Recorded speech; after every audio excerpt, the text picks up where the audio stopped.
Welcome back to another technical deep dive here in the debug zone. Today we're tackling a big question and breaking it down with insights from other users.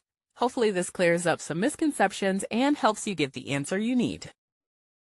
So buckle up, stay a little curious, and let's jump right in.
And that's a wrap.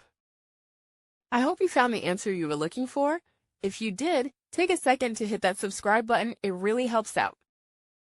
And let me know in the comments which solution worked best for you. See you next time in the debug zone.